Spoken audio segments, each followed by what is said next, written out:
Alright man, I know it's been a while since we've done one of these videos, but we're going to do one of these videos today. This is pretty much just my prediction on how the rest of the conference finals are going to go. Currently it's 2-1 to the Heat against the Celtics, and the Lakers and Nuggets are playing right now as I'm recording this. It's game 2. The Lakers are up 1-0. I was like, you know what, I'll just give my opinion so I can just look back and see if I'm a genius or I'm an absolute idiot. So here we are, let's get into it.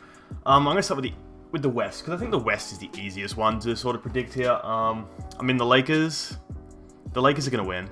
I would be really, really surprised if they didn't win. I mean, LeBron and AD, they're just better than Murray and Jokic. And outside of those guys, really, the teams are they're kind of similar. You could argue the Nuggets have more depth, especially on offense, in terms of offensive firepower with guys like Michael Porter Jr. and even Gary Harris can hit some shots, and Jeremy Grant can play good, so can Paul Millsap, even though Paul Millsap's kind of old. And Paul Millsap said today, actually, this morning, he's like, bro, I left the East to get away from you, and now here you are in the West, ruining my day again. And honestly, that's true, because if you all remember back in the day, bro, the Hawks they struggled against the Cavs, and that's just how it was. It's just how it always was. Literally the only way I can see the Lakers losing is if they start missing their shots again. Because they are not the greatest. They're not the greatest shooting team in the world. They can be really good, obviously, but they're quite inconsistent. Like, even guys like Danny Green miss their shots, KCP miss their shots. They're the guys you need to be shooting.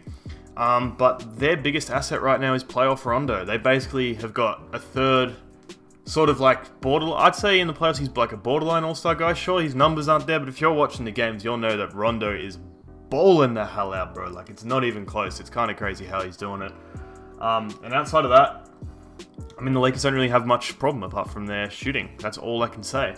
That's all I can really say about them. And then the Nuggets, dude, you need Jamal Murray to go back to what he was, but he's struggling with the size out there of the Lakers. They're obviously a lot bigger, they're a bit stronger than the teams like the Clippers, and who else do they play, and the Jazz. So I can see why he's been slowed down a little bit, but he needs to be a bit better. And as of right now, Jokic isn't shooting very efficiently, and he's been struggling, man. He's been struggling against Dwight and JaVale and AD. Like, they're big. They can match him. It's not like the Clippers where he had Montrezl Harrell guarding him half the game. So yeah, man, I don't know. I predict, if I was to say, I'd say this series maybe gets to 5 games. I honestly don't give the Nuggets much hope. Now, so that's out of the way, we're going to go out East. And the biggest issue here I see for the Celtics is Kemba Walker.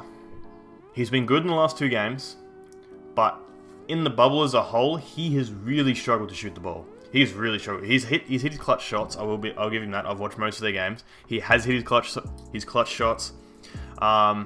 But what I saw in Game 3, the Celtics made nice adjustments, man. They weren't just going heavy ISO ball with Tatum, Brown, and Kemba. They were moving the ball.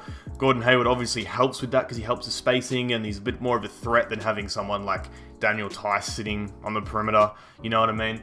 So Hayward obviously helps, just his presence, even though he didn't play very well. He didn't play that great. But he helps. He definitely helps, but I think that the Celtics have made good adjustments. They finally figured out the zone, which is kind of sad because it's a zone, let's be honest. No matter what level of basketball you played, you should be able to figure out how to score on a zone. But apparently the Boston Celtics needed 2 games in the Eastern Conference Finals to do that. But there's a problem now with the Heat. The Heat. All I can see is their offensive firepower. I mean, obviously, you're going to be people down there like, oh, Duncan Robinson's like the best shooter. Jimmy Butler's got it. Bam plays well. Goran Dragic has been going crazy. Yes, but like, there's games like we saw in Game 3 where no one really stepped up on offense. Tyler Hero had a very nice game off the bench, but he didn't score in the second half. I don't think he scored a single point in the second half, if my memory serves me correctly. So the Heat's problem, their defense is always going to be there. Defense is going to be there. They just know they can make the adjustments. Eric Spoelstra is an incredible coach. So is Brett Stevens, but I think in this series, I don't know, I think Spoelstra might be the better coach. He's getting a lot of credit, which is good, because he hasn't gotten credit since LeBron left. And even when LeBron was there, he wasn't really getting that much credit.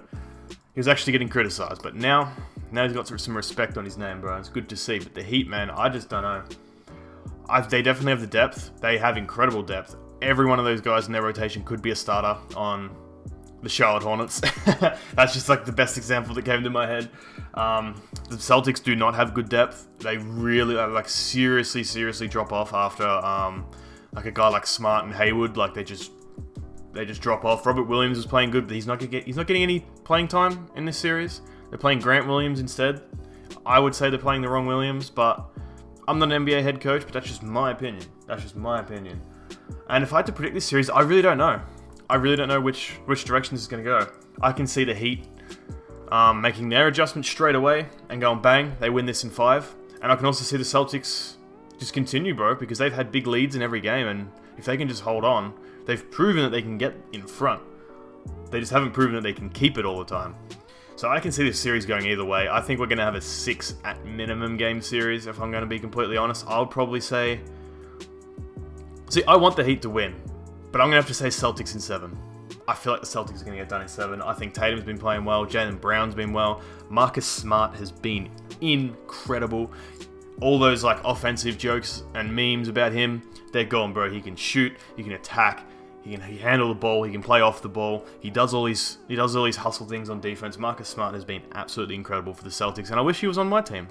I mean, I don't like him because he flops, but that's not really an argument anymore in today's NBA, is it? Because everybody flops. So if you hate a guy because he flops, you might as well just hate every single player in the league. Let's be honest.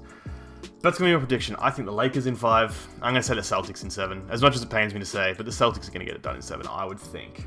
As much as I'd love to see the Heat, I think the Celtics have got this.